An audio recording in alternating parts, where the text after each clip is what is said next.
अस्सलाम वालेकुम दोस्तों, आज की कुछ अहम खबरें मैं आपके सामने रखूँगा। दुनिया में कैसे हालात बने हुए हैं आज के इस गए गुज़रे दौर में। इंसान इंसान का कत्ल कर रहा है, इंसान एक दूसरे का लहू पी रहा है।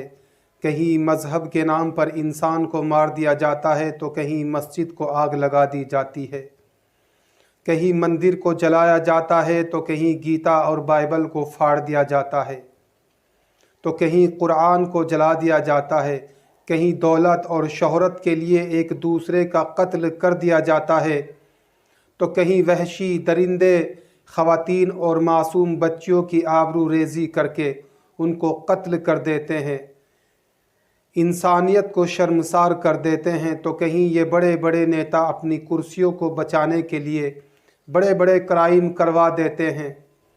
कहीं मस्जिद गुरुद्वारे में बलास्ट है तो कहीं मंदिर गिरजा में बलास्ट है। हर रोज़ न जाने कितने लोग मौत की आगोश में चले जाते हैं।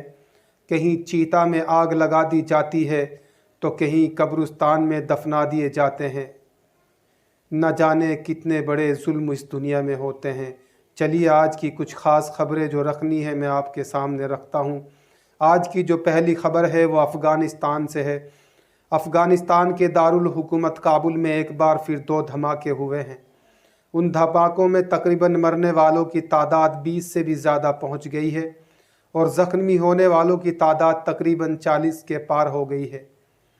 अफ़गानिस्तान मीडिया के मुताबिक काबुल में एक के बाद एक 2 धमाके हुए। पहला धमाका सरदार मोहम्मद दाऊद खान अस्पताल के ठीक सामने हुआ, जबकि दूसरा धमाका भी अस्पताल के करीब हुआ है। वज़ीर अकबर ख़ान के इलाके में धमाके के दौरान फायरिंग की भी सुनाई दी गई है।